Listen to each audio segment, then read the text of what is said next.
땅을 우리가 선택할 때 가장 중요한 거는요, 현재보다 미래 가치잖아요. 현재보다 미래 가치를 봐야 되는데, 우리가 미래 가치의 90% 이상은 현재 상태를 보면 예측 가능하다. 이게 답입니다. 땅 투자는요, 90%는 항상 정해져 있어요. 미래 가치가. 뭐에 의해서 정해졌냐? 이거를 가장 상식적으로 받아들이시면 돼요. 우리나라는 기본적으로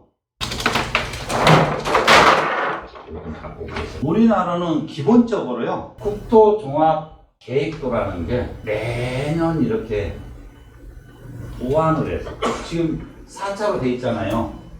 1차는 언제 출발했을까? 박정희 때. 우리나라 국토종합계획도라는 거는 박정희 때부터 출발을 하는 겁니다. 그래서 10년 거를 항상 계획을 세워요. 그래서 대통령이 바뀌어도 새로운 게 생겨. 중간에도 새로운 게 생기고, 또 뭐 총선, 국회의원 선거할 때도 새로운 게 또 생겨요. 그래서 이 지도가 매년 조금씩 보완해서 만들어지는 거예요. 그래서 서울도 아까 그랬잖아요. 25개 구인데 구마다 개발 플랜이 있다. 마찬가지로 우리나라는요, 각 도마다 개발 계획도가 다 있습니다. 이렇게 다 있어요. 땅끝만 제주도, 울릉도까지 다 그렇게 다 돼 있어요. 그런데 이제 여기서 우리가 중요한 거는 뭐냐, 5개년계, 10개년계 이런 식으로 다 하거든요. 그러면 여러분들 보면 2030, 2035 벌써 35까지 나왔거든요. 지자체별로 다 2035 개발 계획도 지자체마다 다 나와 있어요. 예를 들면은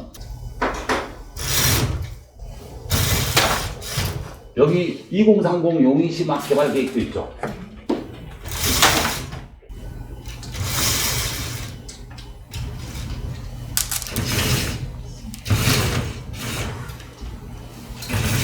여기 보면은 2035 서울시 개발계획.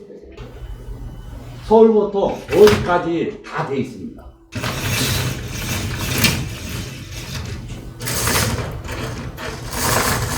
이거는 평택.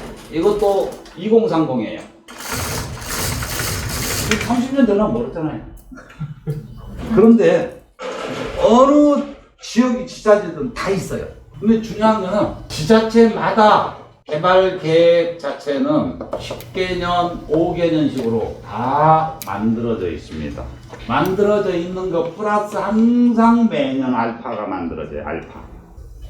그러면 여기서 중요한 건 뭐냐? 이 개발 계획도 내용이에요. 이 내용에 따라서 그 지역 미래 비전도 보이고 미래 가치도 보이는 것입니다. 그래서 땅이라는 비전 자체는 이미 90%는 이미 정해져 있어요. 나머지 10% 이내가 뭐냐? 갑자기 상기 신도시처럼 발표되고, 갑자기 산업단지가 정책적으로 하나 결정되고, 또 갑자기 철도가 새로 생겨. 그 순간 그 시기 정부 입맛에 따라서 국가 정책 사업으로 만들어지는 게 있고, SOC 사업으로 만들어지는 게 있고, 또 지자체 성장 사업으로 만들어지는 게 있고 막 그래요.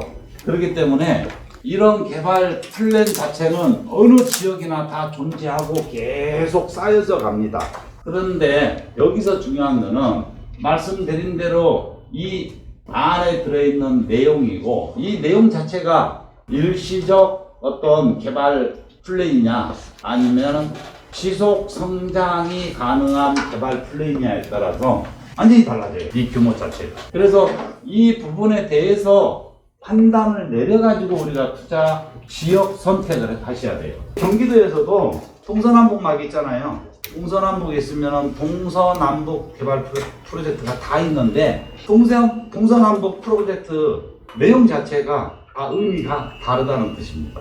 그 의미에 따라서 어떤 지역은 급성장하고 또 급성장하면서 길이길이 50년, 100년이 가더라도 성장할 수밖에 없는 그런 지역이 있어요. 그런데 일시적으로 성장하고 땡 하는, 자, 예를 들어서 비교를 한다면 평창 동계올림픽이 세계 행사죠. 세계적인 행사. 얼마나 큰 행사입니까? 그러다 보니까 행사 전, 개발 전 올림픽을 치르기 위해서 개발을 하잖아요. 개발 전까지 막 돌아가. 개발 다 하고 행사 치고는 나니까 어때? 그 행사 기간의 인구의 10분의 1도 안 오잖아. 그러니까 이 자체는 일시적으로 끝나는 거예요. 효과가. 개발 전에 땅 투자를 해서 끝나고 팔면은 이 사람은 반가격도 안 되는 거예요. 그게 이제 땅의 특성이에요. 그런데 이제 지속 성장 가능한 그런 내용이다라고 했을 때는 다 완성이 돼. 완성된 후에도 올라가는 거예요, 그게. 예를 들어서 여기에 철도가 하나 생겨서 역사가 하나 생겼어. 역사가 완성됐어. 공사 된다 할 때부터 공사할 때까지 계속 좀 올라갔잖아요. 완성되면 이제 끝났어. 그게 아니에요, 이거.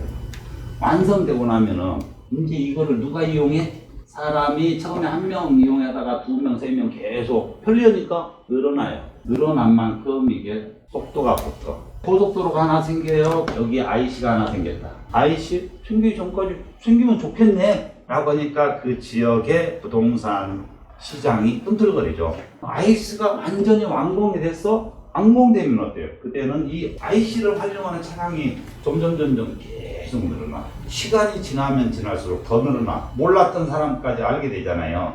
계속 늘어나. IC가 생김으로 인해서 차량도 늘어나고 유동인구가 늘어나니까 이 주변, IC 주변 같은 경우가 뭐가 생겨?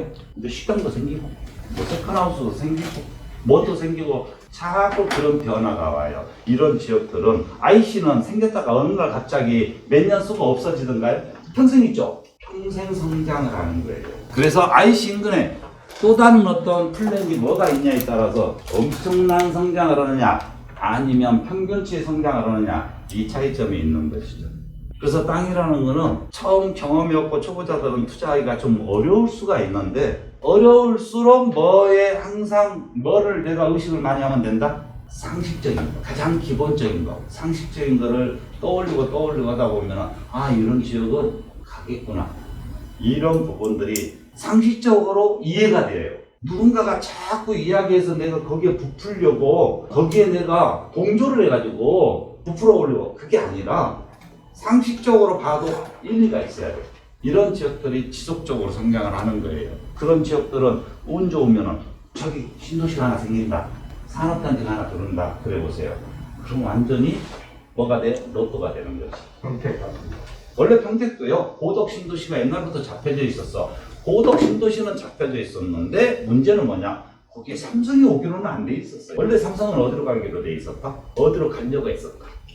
동탄 신도시 뒤에 용인 남사로 가려고 했습니다. 근데 용인 시장이 경전철에 빠져 있어요. 삼성이 이제 도로 내줘야 되고 도로를 한 거지. 그래서 삼성이 거기 간 거예요.